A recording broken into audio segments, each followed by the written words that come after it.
It's been a tough week for the Packers. Well, that was a tough one. Obviously, we did not do a good enough job. Losing their first home game of the season. And the Panthers come into Lambeau and pull off the upset. Losing their star tight end for the season. Tough to see anybody get injured. Tough to see Tuck injured on the ground. And losers at the trade deadline. They're not sending a bunch more draft capital. That's not the Green Bay way, right? And now, the defending Super Bowl champs. It's over. The Philadelphia Eagles have won Super Bowl 59. The Philadelphia Eagles come into Green Bay with the best record in the conference. This Philadelphia Eagles team might be the real deal, especially. And their eyes on Lombardi's prize. What the hell's going on out here? Will the Packers avenge last season's playoff ousting? Love going to take a shot going deep down the far side and intercepted. Or will the Eagles push their way to another victory? Just because it's effective and we haven't stopped it, nobody else has either. Right. Doesn't mean it's not dangerous. It's versus under the Lambeau Field lights on Monday Night Football. Our Big 12 Sports Countdown to Kickoff pregame show starts right now. It is the Packers taking on the Eagles, and don't you worry, we got you covered. Total team coverage coming your way as we get you set for this conference confrontation between two of the best teams in the NFC. Stephanie Sutton inside Lambeau Field with the players. The Packers will face that test without one of their biggest weapons. The team announcing that Tucker Kraft's season is over after he tore his ACL during last Sunday's loss to the Panthers. And this is a big loss for the Packers because not only does Kraft lead the team in receiving yards, but also in receiving touchdowns. You know, I think there's a lot of things that Tucker did a very good job of, whether it's blocking, obviously his impact in the passing game, but I think all those things will be missed by him. So it's, you know, I think it's on, you know, everybody in that tight end room and you know, other receivers, things like that to step up. Not only are they going to miss Tucker Kraft's production here on the field, they're going to miss his leadership in the locker room. Dario, back to you. Steph, thanks so much. Now, Kraft is the only Packer who has been ruled out for tonight's game because of injury. Lucas Van Ness, Nate Hobbs, Matthew Golden have all been ruled out for this primetime affair. As for the Eagles, they'll be without their starting center Cam Jurgens for the second straight game as he battles a knee injury. But besides that, this is a pretty healthy football team with a ton of new faces. The Eagles are one of the busiest teams at the NFL trade line, acquiring not one, not two, but three new pieces on the defensive side of the ball. Edge rusher Jalen Phillips from the Dolphins, cornerback Michael Carter from the Jets, and a guy Packer fans know very well, former member of the Pack, Jair Alexander from the Ravens. And it's been a weird couple of years for Alexander. He was the Packers' first-round pick back in 2018 out of Louisville and had an immediate impact, being named a Pro Bowler and All-Pro in 2020 and 2022.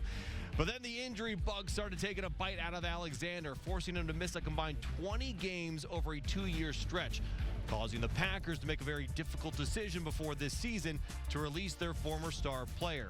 The now 28-year-old then signed a 1-year deal with the Ravens back in June, but injuries that plagued him in Green Bay followed him out to Baltimore, where he suited up for the Ravens just twice this year. And because of that, Baltimore traded him to Philadelphia a little over a week ago. And here is the latest twist in Alexander's odyssey. He has officially been ruled out for tonight's game. The Eagles announcing he didn't even make the trip to Green Bay, but Alexander says he is excited to eventually play for his new squad and leave his mark. I'm just going to bring leadership. I'm going to bring some energy and bring some swag, you know, confidence. And hopefully we all can feed off one another, feed off that. And, you know, take this thing to the next level. Now, the reason why the Eagles went out and acquired Alexander and Carter and Phillips is because their defense is extremely pedestrian this season. Just take a look.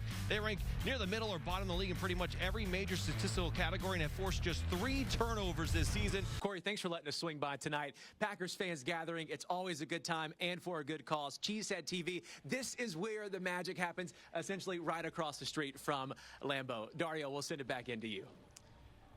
Interesting, Blake. I got Corey and Aaron's number right here. I never got an invite to the Cheesehead TV house. Must be nice. Anyways, look, sweet setup over there for those guys. And speaking of sweet setups, Joe Buck, he has a pretty nice setup for tonight's game. But before he heads up to the press box at Lambeau Field, he caught up with our very own Stephanie Sutton.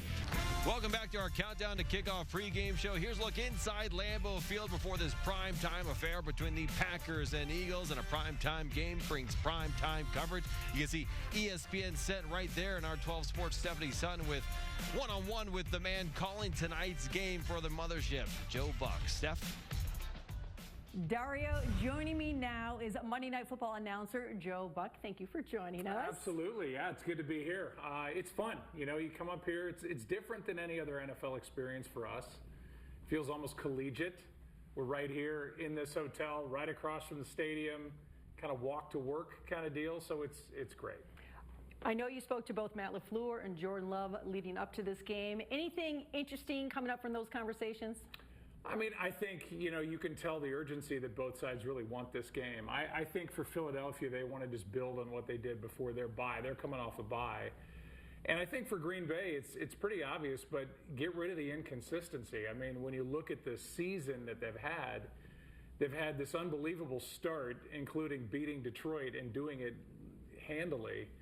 And then, you know, losing to Cleveland and losing to Carolina, you know, I just got a sense from Matt that he was still chewing on that. We talked to him a couple days ago and couldn't wait to get back out there and get back to work. So, you know, I think they want to get Jordan started off strong, maybe some safe throws to get him going. And I do think both teams are going to lean on their top running backs in this game. Jordan Love has had some great games this season and some average games this season. Where do you rank him among his peers? I mean, he's in the top group. There's no doubt about that. And he's in year 3 of starting. I think what we noticed, at least what I noticed when we talked to him, is kind of the next level of leadership. And I feel like he's very comfortable running this offense. I get the sense that he's a really content, happy quarterback that's got a world of talent. And I think sky's the limit for him. I mean, it takes time. I think we're all kind of used to just instant gratification, but this is year 3 as the starter, and I think we will see more really, really good than any of the kind of clunkers that have happened, you know, twice this season. What is the one thing the Packers need to do tonight to beat the defending Super Bowl champions? Stop the run. I mean, you know, they do get A.J. Brown back. He was injured in their last game. Then they went into the bye. But they ran for 276 yards as a team against the Giants. And I think when that happens, and considering how they rode their way on top of the run game to the Super Bowl and through Kansas City in Super Bowl 59, I don't know why they would go away from that. So it's tiring because we all say it every week, run the ball and stop the run, but they have got to stop Saquon Barkley. And last week against Rico Dowdle in Carolina, they were not able to slow down the run game. That's got to be better tonight. You mentioned Lambeau Field earlier. What makes it so special to broadcast a game here? It's just awesome. I mean, the history, to know that it dates back to 1957 is one thing, but the way they built up around it, it feels like a modern experience with kind of the old school in-game bleachers, all that other stuff. And for me, as the play-by-play guy, there's always crowd noise. It's never quiet. Whether it's Go Pack Go, or tonight, if the Eagles are up, it'll be Fly Eagles Fly, and I'll just shut up. That's when I'm at my best. When I talk less and I shut up and I let the crowd carry it, because I know tonight's going to be a really loud, exciting atmosphere.